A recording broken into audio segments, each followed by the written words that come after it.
And I was like, I really feel like this space is missing, specifically like the online business space, coaching space is missing DEI and DEI educators. I know there's some out here that exist, but there's not many, and nobody's really talking to my bubble about this. So I decided to do a workshop, and it was nothing like I'd ever done before. I was like, hey everyone, this is completely off topic.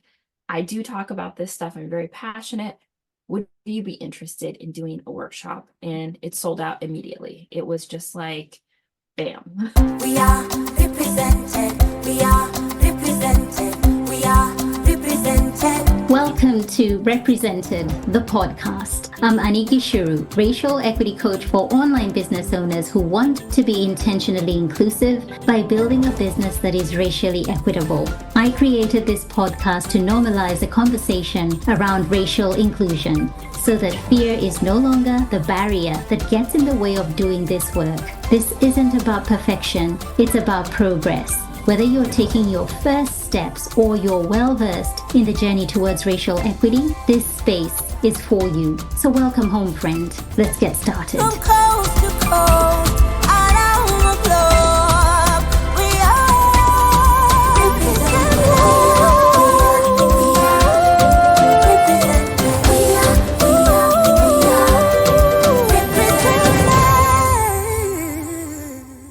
Where are you from? Really? No, originally, where are you from? Can I touch your hair?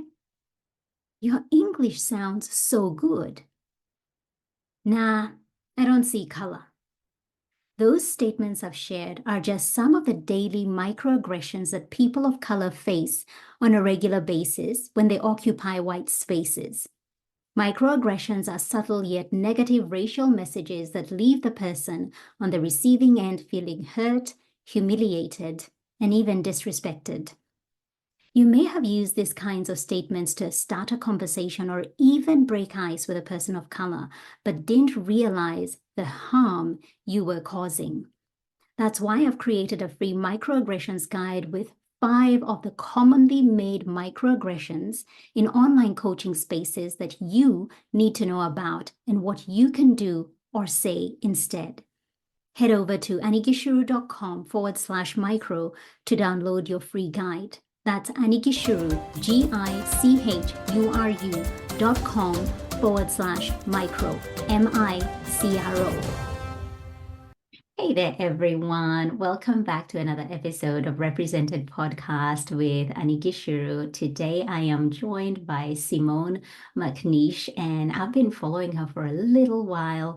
Actually, not a little, a while, a long, long while, maybe the past 4 years. And I've just seen her work just emerge and grow. And it's just been beautiful to follow a fellow DEI practitioner whom we share some really aligned values. And so, Simone, welcome. Thank you. Thank you so much for having me. I'm very excited to be here and to be talking with you. I can't wait to see where this conversation goes. And I would love you to begin by telling us a little bit about yourself and what you do for those who may not have heard of you before.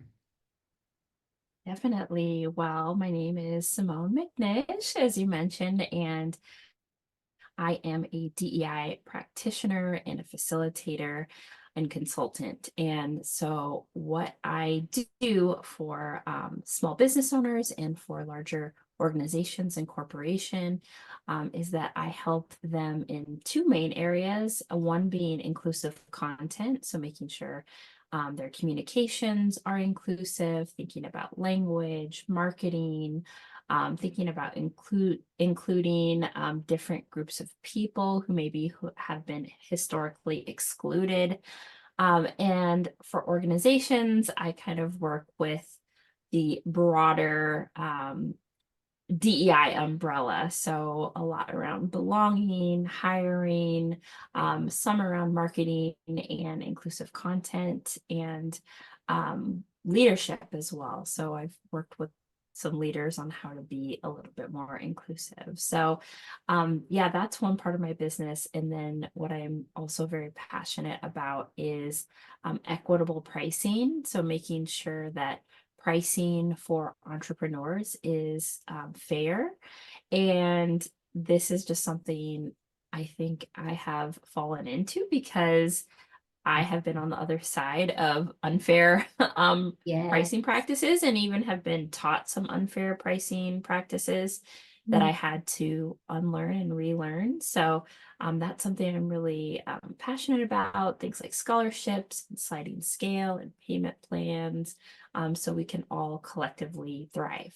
Absolutely. I love that you mentioned about equitable pricing because there's a lot I feel that I have been empowered by you when I have been part of programs, Mhm. part of coaching groups where I have felt it doesn't quite feel right. It feels Right. like those who can afford it are the ones who are being given more privilege and allowances, and those who are not are the ones who are carrying it. It's almost like you're being penalized for not being able to afford Mhm. through payment plans and all sorts of things. And we will get to that. But I just wanted to mention, I felt like you gave me the language around it. Sometimes when you just have that hunch and you're like, something Mhm. doesn't feel right here, but I just don't know how yet to articulate that. And I came Mhm. across, I think it would have been a reel that you did, or some of your content, or perhaps maybe through your mailing list, because I'm a subscriber. And I was like, Simone has just given me language here that I didn't have before, and I felt Mhm. empowered in my own stance. Oh, And so, thank you very much for that. There are ways that people make a difference and you don't even realize it. There are people from across the globe who are watching and yeah. learning. And so take that Oh my with you. Just know that gosh. you've Thank inspired me in you. so many ways. Oh my goodness. Thank you. What great feedback and a great compliment. I do take that to heart because, we spend so much time on our emails and communication and thinking about how to break things down in a way that's digestible and understandable and not too confusing, because I think a lot of this is like really complex topics and Yes. complex systems of inequity. And you're like, how do I break this down? How do I bring this into my own work? So I Mm. really appreciate that feedback. And also just to add on, I love that you approach this work from a learner's perspective. You're not coming in and cracking the whip and saying, this is how y'all need to do it. This is the way. No. I feel like, being students of life, like we are constantly evolving. Some of the things we subscribed to 4 years ago, we're not doing that anymore because we grow, we evolve, we understand people's Mhm. needs a little bit more. We understand that perhaps what we were doing was not exactly helpful. It was probably even harmful. So, how can we continue to have that learner's mindset? How can we continue to evolve? And I think that's what has always made me gravitate to your teaching and the way you do and say Mhm. things. And so, yeah, thanks so much. So, how did you arrive here at DEI? I think I may have seen somewhere, Simone, where you said you were doing social media content or Mhm. management, if I'm not too Yeah. wrong. But how did you arrive here? What was the catalyst? Oh my goodness. Yeah, it was such an interesting journey, and you did read that right. I started my business as a social media consultant because I have a background in marketing. I've spent 6 years in marketing and advertising, actually in the tech field. And so I've always loved social media, and I was honestly just looking for extra ways to bring in additional income. I've always been a person who loves being on the pulse, like having my finger on the pulse of like what's trending, what's interesting. And I just felt social media was a great blend of my skills and, what I know and what I'm passionate about. So I started doing social media consulting. Very quickly, my clients were mainly Black women. It was people from my network. It was, and then I started expanding out to people I didn't know, which was really interesting and cool. Hiring me for social media consulting, coaching on video. Video and technology is a really big passion of mine as well. I just don't talk about it as much anymore. But,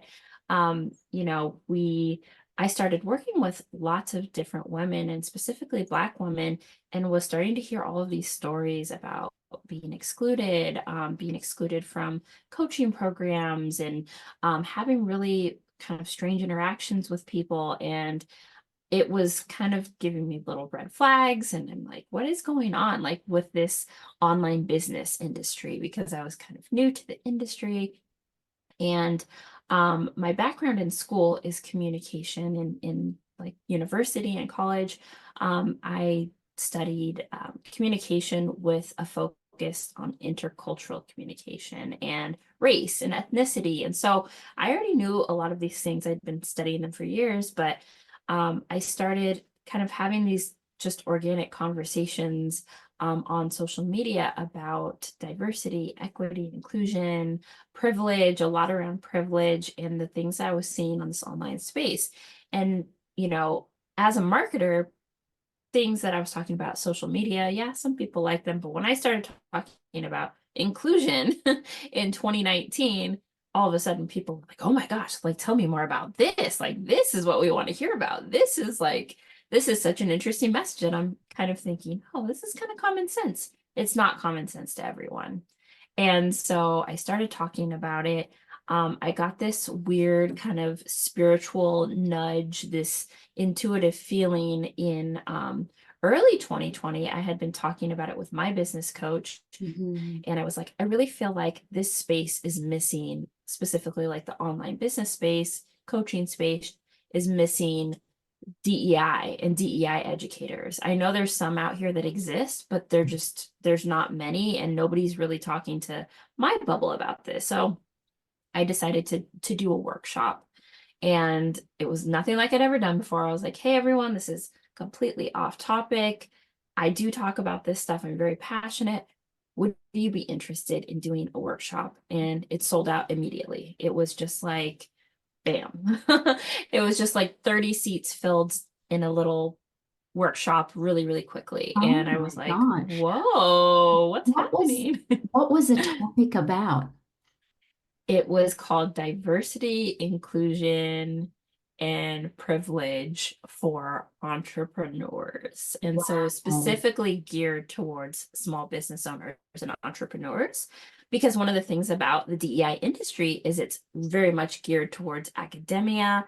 I can never say the word right, but academics, I should say, Yeah. and also like organizations, so like big Mhm. companies. And Yes. for the little individuals, I mean, we're not little, we're small but mighty. Hmm. We There's not a lot of DEI that's targeted towards like having a small business. Like, what do you Absolutely. do?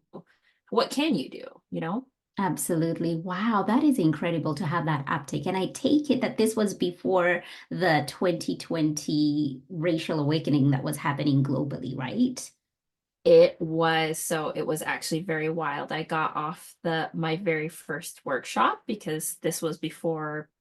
I mean, as we know, there had been things that had been happening, injustices that had been, happening, but this big catalyst, this big moment of the murder of George Floyd, that hadn't happened yet. But as I got off the call or got off the virtual workshop call, opened my phone, I was decompressing, and I see this news that, this tragedy has happened, like at the end of that Wow. call. And I was like, what is happening? And then it just snowballed, and Wow, there was that's just so many incredible. things, yeah, that happened after that. And then I was just booked out immediately. Like, it was just like, okay, well, Mhm. here's the call. Are you going to answer it, or are you Yes. going to be scared?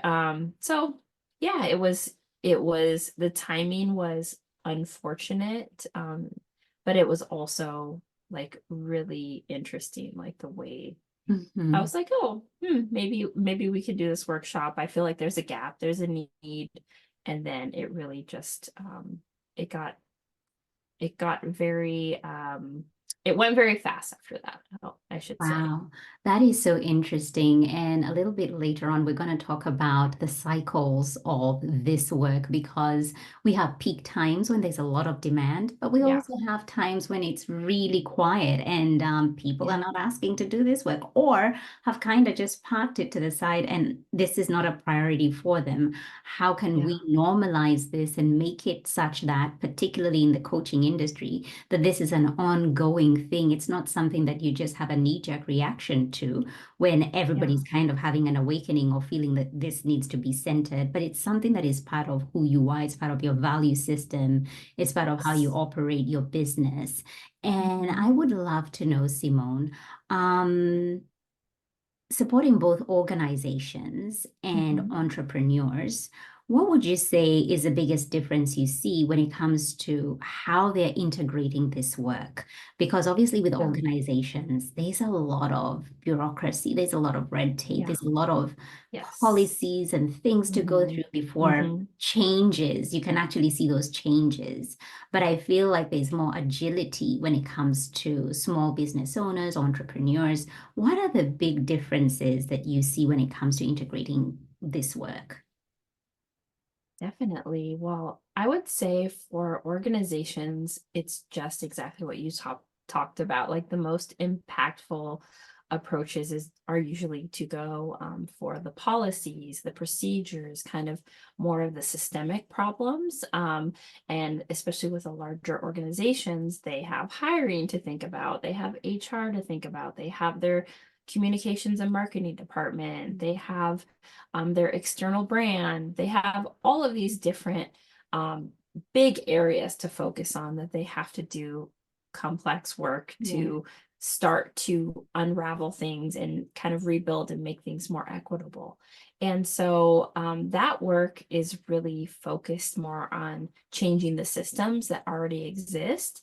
It's not as much about individual work, where a lot of times when I work with small businesses, it's about their marketing messaging. It's about the leadership development of the person who is either the solo entrepreneur or leads a small team or even a larger team, but they really have to work on like what do they believe? Are they sharing their values? Are they leading appropriately? Are they having things like feedback mechanisms? What are they doing to share that they actually care about this work and it's not just something that they've done one time in 2020 and they attended a workshop or they did a one-on-one session with you or me Mm. but that's all they did. And so integrating this work, to me, it aligns with sustainability. So do they want to make sure that they are having frequent check-ins and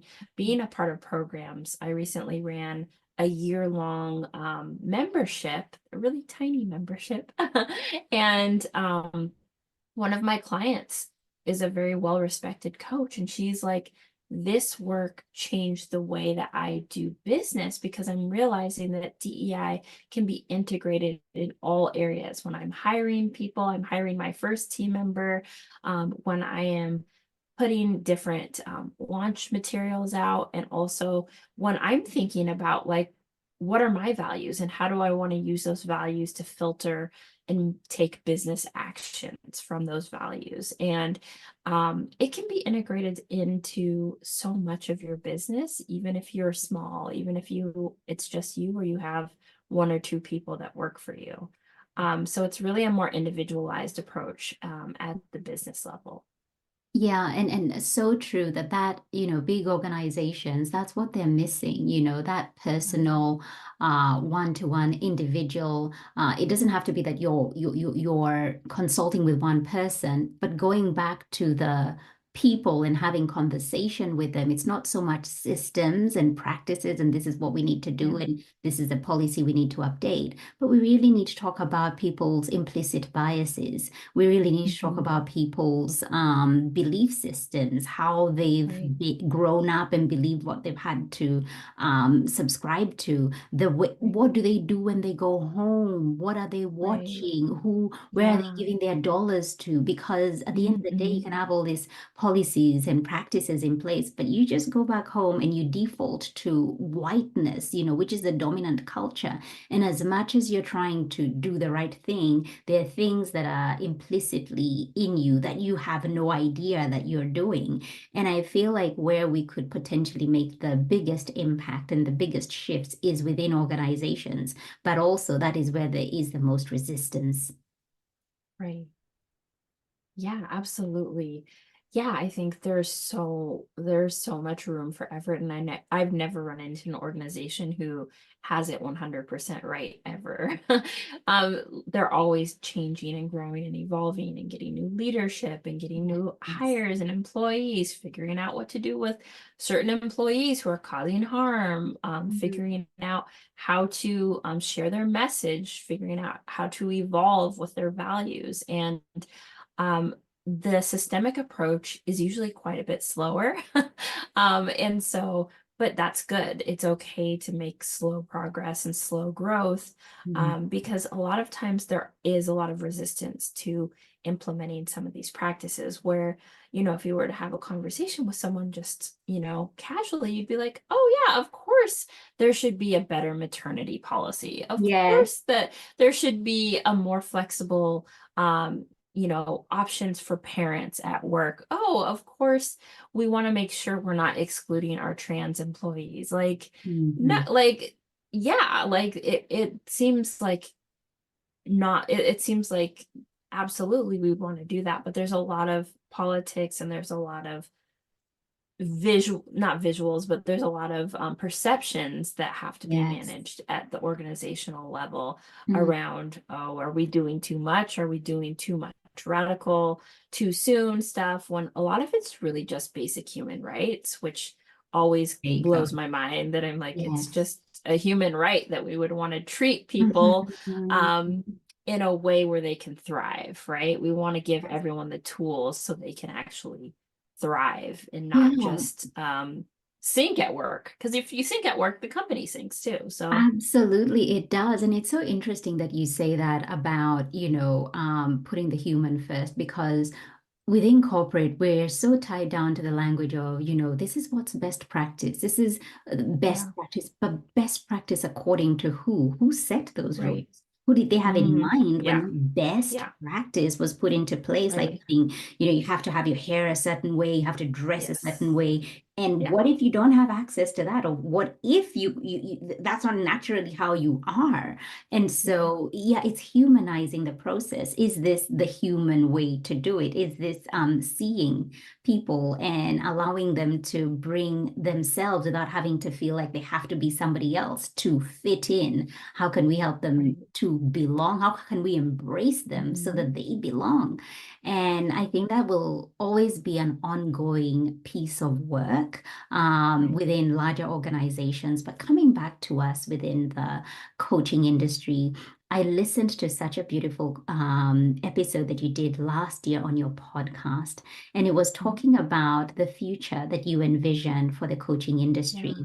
And in particular, you got into some really meaty conversation around the inequitable practices that you're seeing within coaching. I would love us to talk about that because I know this is where the whole inequitable pricing emerges, the Yeah. whole predatory pricing behavior that you spoke about. I'd really like us to dive into that. If you could just share what future, or even before we get to the future, perhaps what are those inequitable practices that you've witnessed and continue to see?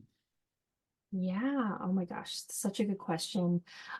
Yeah, there's so many. I would say mostly it's pricing.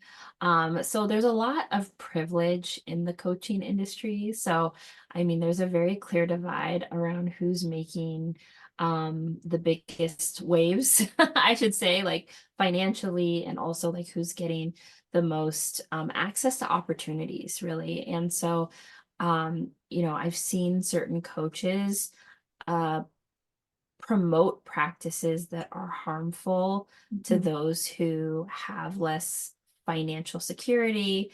I've seen coaches who they've decided like this is the way I've been taught, so I'm just going to keep perpetuating the same thing. This is just like you mentioned, the best practices. And who are we learning the best practices from? Yeah. And usually, actually, I really truly believe my theory is that a lot of coaches have typically learned from white men on how to price and how to add urgency, add FOMO, add scarcity. Facts. And Yeah. all of these things are like, if you know the tenets of white supremacy culture, these are the tenets. Literally, they align super well with white supremacy culture. And you're like, oh, wait, like when you start to learn a little bit more, you're like, why does it feel bad to like have scarcity and say I have 2 spots open for coaching, even if I have 15? Like, why does it feel bad to like only have this course open for 15 days and then you close it out? It's not for sale anymore. And you're like, why does that, that kind of goes against what I've been taught. And I think what's happening is that a lot of there's a lot of people who sorry. There's a lot of people who are feeling like, oh, wait, these things from 2018, 2019, 2020, they're really not applying to me and my values anymore. So how do we stop that? Like, how do we stop doing some of these inequitable practices? Gosh, you've just hit the nail on the head there.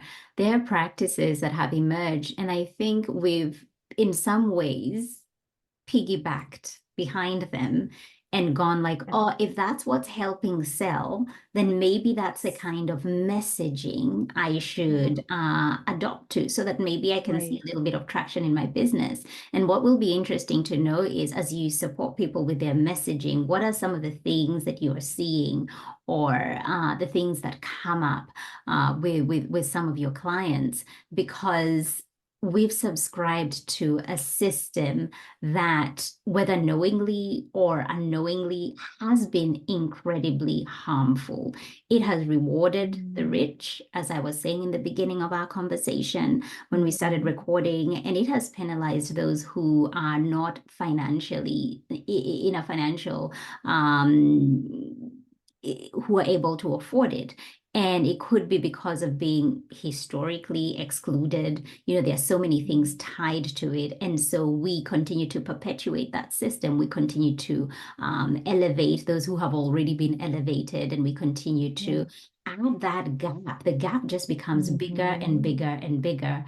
And especially for those businesses that are service led businesses that Yeah. are heart centered, that are all about change, making change, you end up subscribing to something that is not Yeah. aligned with your values because that's what you are seeing. Sometimes you Yeah. cannot be something that you cannot see. And that is why your Mm, voice, I have found, has been so empowering to me to mm, kind of keep me uh, grounded within my values because as much as I do this mm, work of racial equity and I teach mhm. and I educate, I'm also human at the end of the day. And if I'm around coaches and people who are successful, and these are the matrix, and this is what they're using to kind of Mhm. um, grow, then you're like, okay, what can I do to adopt, adjust? Right.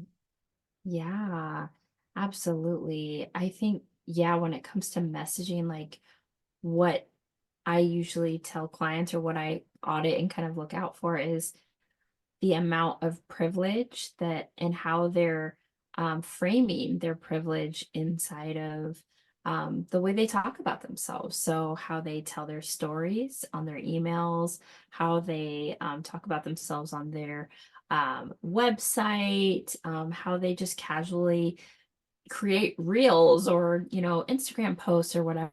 If they're like I started from the bottom and I pulled my bootstraps up and I just got to work and I had no help. Meanwhile, living in mommy's basement and getting three home cooked meals with and not having any kids, like Yeah. that's a different experience. So I love coaching entrepreneurs on how to acknowledge some of the privilege that they have and to call that out, to say, yes, I absolutely worked hard, but here are some caveats. Here are some areas that I have had a leg up. And that has been really hard for a lot of people that I've coached, where they're like, it takes them a little bit to like really understand that. Like, yes, it's a yes, and yes, you worked hard and you had things. Yeah. Yes, maybe you inhabit a body that has typically been more privileged, right? Like maybe you are a blonde white woman, an attractive blonde white woman, and you have Mm. been invited to every single opportunity, every single speaking opportunity, because of that. Part of it is the way you look. Yes, you're probably excellent, but part of it is the way you look. And um, it's a hard pill for some people to swallow, but I always like to start there. Like, how are you talking? How do you describe you? And what are the identities that you center on? Yes. And what are the identities that you just don't even think about, which are Mm. areas of privilege? Yeah. That is so interesting that you say that, because in my course, represented on in the first module, one of the things we talk about is your identity. What are the things, what are the three areas that come up for you when you think of your identity? Is it your race? Is it your gender? Is it your age? Your education?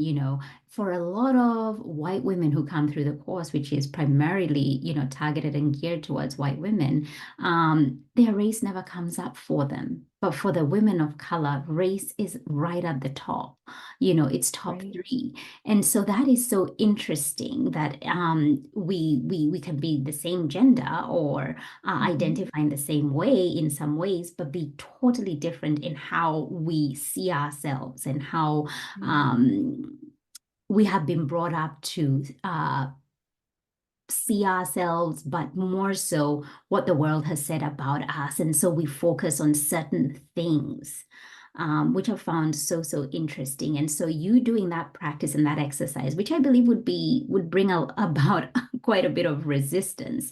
But once they're through that, Oh, they're able to tell a more authentic story about right. um, how they got there, but more so about being able to support people to build their businesses, because we're all different. We all have Yeah. different access points. What you're accessible to, I may not be accessible to.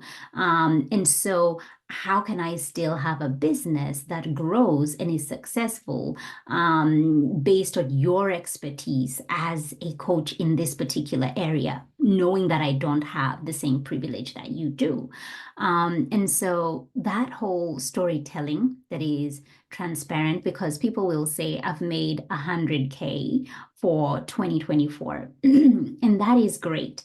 That's brilliant. Go you. But a lot of times, this is money that hasn't even come in yet. Maybe these are people who have said they're interested in your Yeah. program, they have made a down payment, but how it is being promoted and advertised and used is not a true story. Like, maybe you will Right. hit that Right. maybe in the next 24 months, depending on how long your payment plans are. But Right.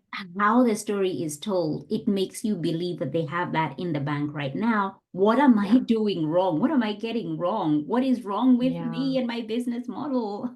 Right. Yeah. What's wrong?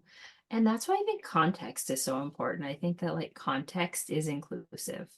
If you are sharing context about your story, your launch, transparency, like transparency, context, like whenever you can add that, and no one's asking you to like share your whole traumatic past or anything, that like is really deep and you're working through in therapy. Nobody's asking you that. But as a business owner, I think we kind of have responsibility to be transparent, especially if we're leading with with money. If our main marketing is around how much money that we make, well, we sure should be transparent about how that money is being made, or really, like, what is the breakdown. And I have seen a trend. I do want to say that I have seen a trend, a positive trend, where I see people breaking it down more often. It's not my favorite way of leading ever. Like, sharing your income is a personal decision, but like, Yeah. having that be the main way that you market your business is just, I think, not my favorite. But yeah, there's people who absolutely do it. And I think there's some people who do it well, and they are very transparent. They're like, oh yeah, this is how much, especially like finance bloggers and things like that. I adore looking at their budget breakdowns, and or if they have a planner that they sold and how the launch went. I am all Yeah. about the behind the scenes Yeah. transparency. Like, that is the kind of content I adore. Let's talk about predatory behavior, predatory pricing. What is Yeah. that? Give us, an insight into this. And is it something that is still playing out, do you believe? Yes. So I think predatory pricing is still best practice, in the Ooh. coaching industry. And when I say best practice, I mean a lot of people still do that and default to that as, what they should do based on what their coach has told them, or based on what their peers are doing. They're just looking and see what everybody else is doing. Okay, well, Yeah. they're doing it. It's fine. It's cool. And so I would define predatory pricing as pricing that, just like you mentioned earlier, it rewards people for having financial access, and it punishes people who do not have financial access, or even one step further, like predates, like it targets people who really don't have financial access and says, oh cool, you can have a payment plan, you can have these things, but the payment plan has interest on it. Yes. And so, or, predatory pricing also in some cases can be like a pay in full bonus, right? Um, Things like that, where those still are very much widely practiced and widely celebrated. I've seen so many posts. I see less of them now this year, of celebrating pay in full clients, and just be like, I got a paid in full client. Yes. And the person who's paying that, like, I don't know. I don't know what kind of body they have. I don't know who they are, but more than likely they have enough financial privilege to put something on a credit card, or take out of a savings, or borrow money from someone, or get a business loan. They're able to access those, where historically people who have less financial access are not able to participate. And so, yeah, when you're punishing people for not having money in their bank account, that's predatory pricing. I'd also sometimes group in like scarcity, FOMO, um, all of those things as well.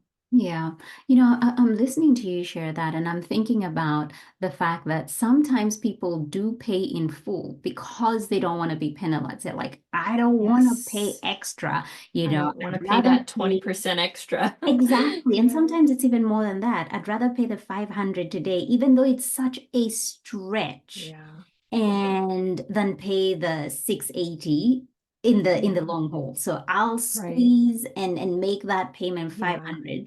And so Right. yeah, it does force you to do something that you probably wouldn't do, go without certain things that maybe you would have wanted to have in order Yeah. to make this work. And then Right. because business is ongoing and practices continue to change and evolve, that program will still be there. And they might have a sale, maybe 6 months down Yeah. the line where it's half price and you're like, oh, wow, So things Yeah. continue to change. And you do feel that sting of, wow, I was made to feel a certain way. And the urgency wasn't really genuine urgency. But I was made to, invest in something whereby had I paced myself, it would have probably worked better for me. Right. Definitely. Yeah. I think there's a lot of people who do exactly that. They just would prefer to pay in full because they know that there's going to be a 20% extra surcharge, to, from the business owner, and they're just looking to just pay it, just be done with it.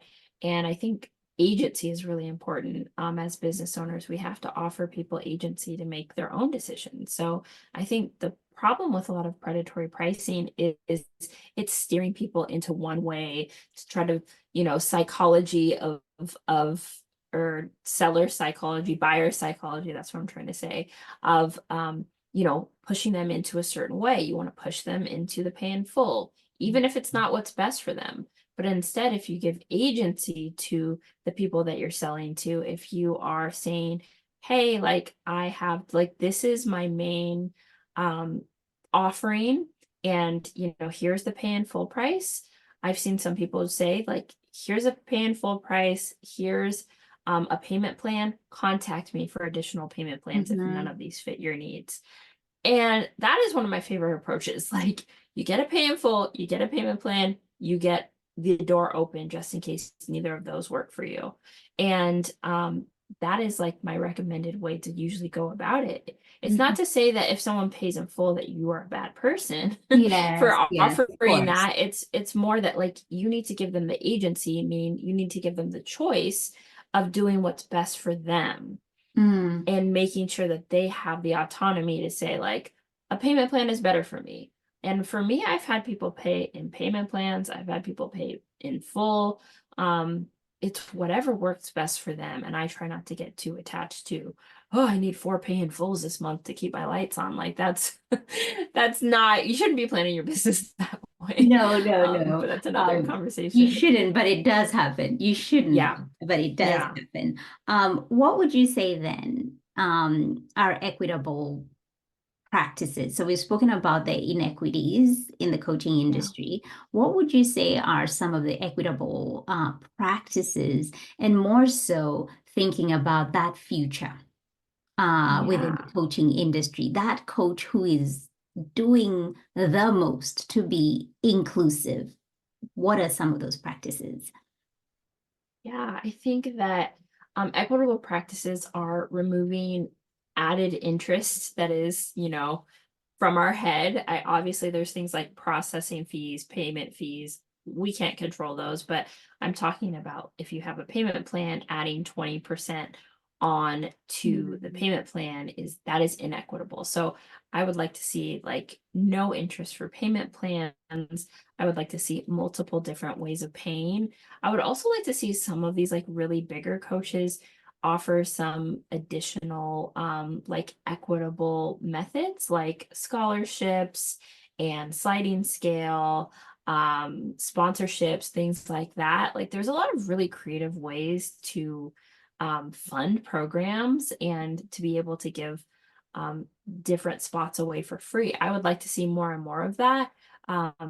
Instead of it just kind of being a secret that there's a scholarship. Like, I would like to see it talked about instead of like, oh wow, this is like a secret thing and you have to really know someone to know someone to opt into that, which is an access problem. So, and I dream of a world where yeah, I just don't see as much urgency, FOMO, first person to buy, pay in full only celebration. Are you even, are you even a coach if you don't invest in your business type of messaging? Yes. Like, I would love to see some of that in the industry, like see some of that shift and a lot more agency and autonomy given to clients where they don't have to feel pressured. They don't have to feel that they have to send a million obligations to get out of a sales call.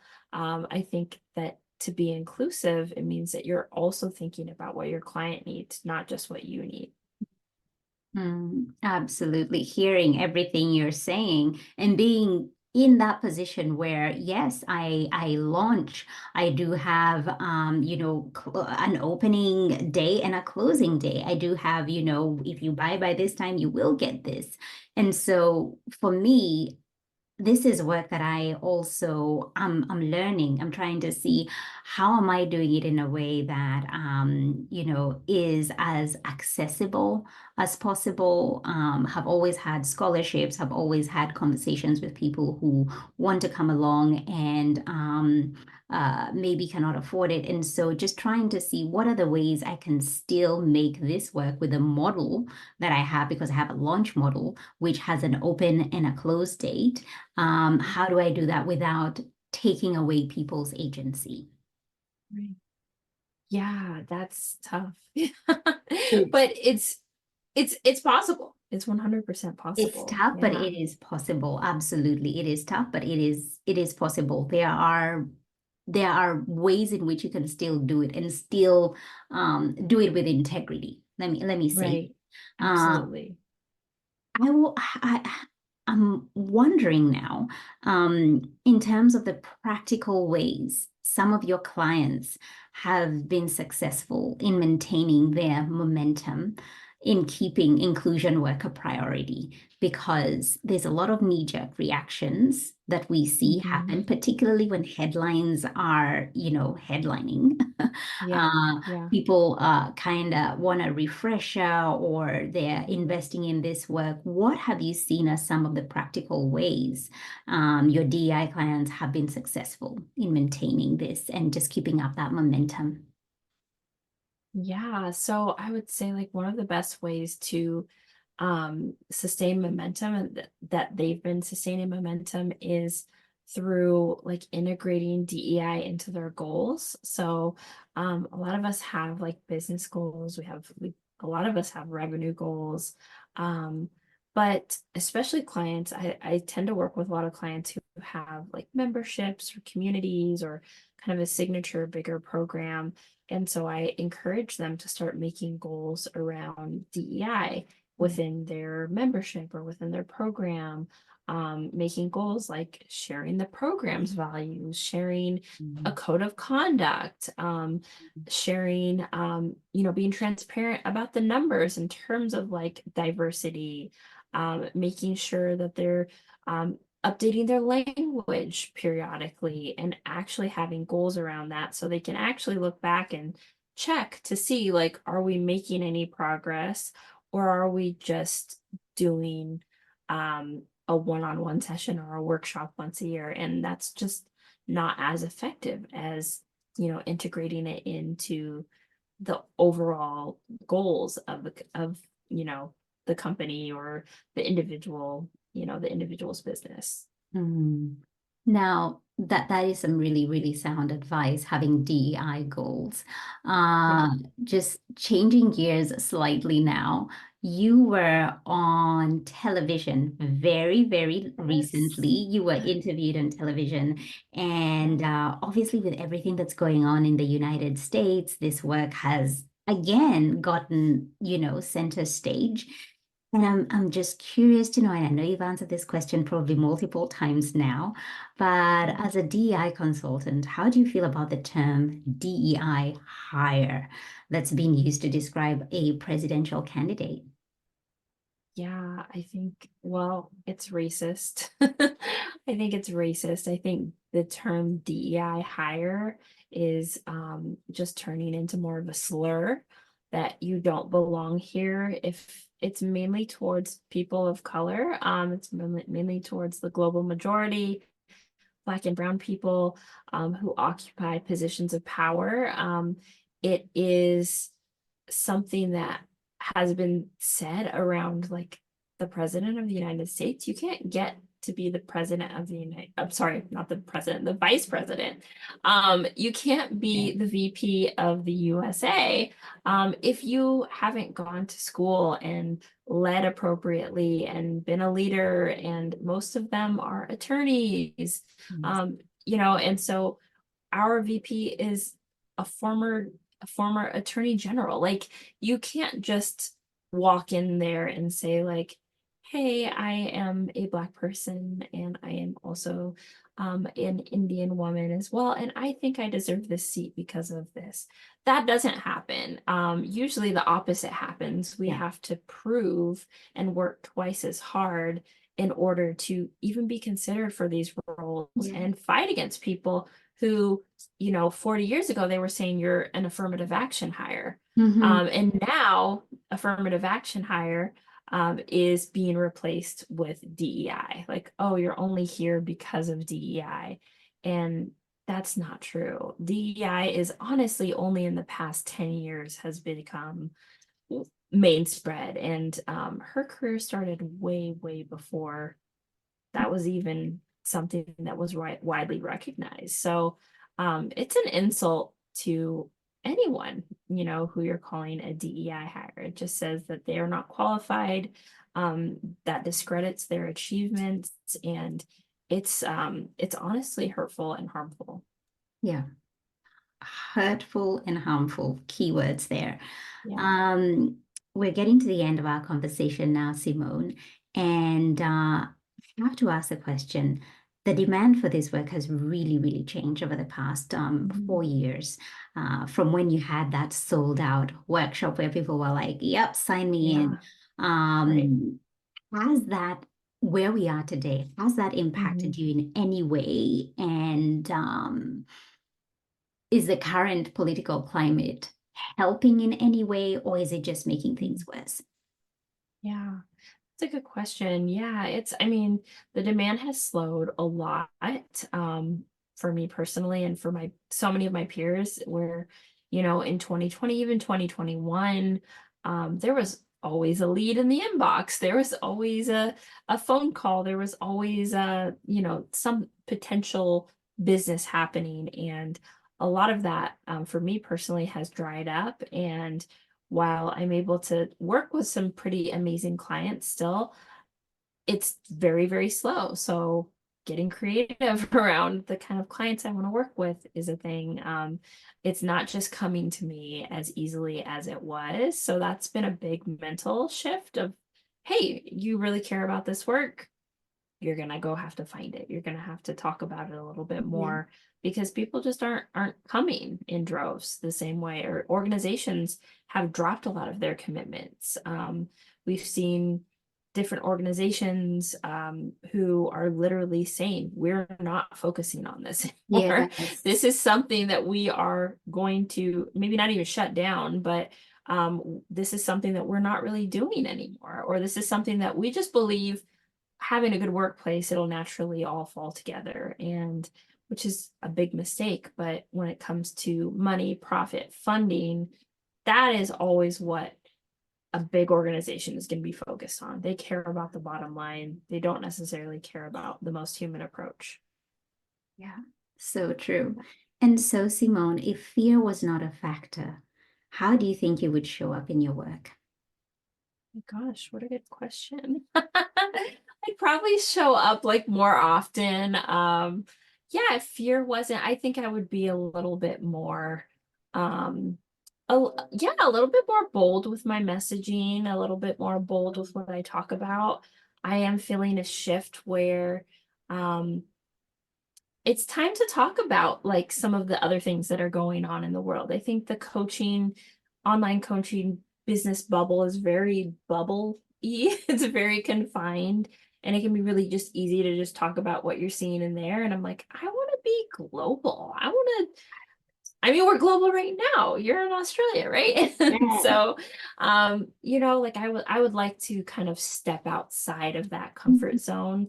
And I'm working on some of that fear around being seen, Mhm. and around just being okay with having people perceive me however they're going to perceive me, I think is something that I'm working on. So if I didn't have that fear, maybe you'd be seeing me, I don't know, somewhere else, Brazil or somewhere else doing a training or something. I don't know. But I think, yeah, that's what no fear would look like for me.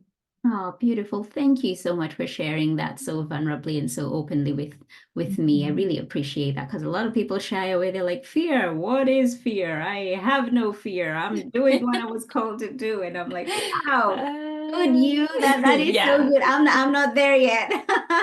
I battle me with fear neither. every day and I have to show up in Yeah, some way.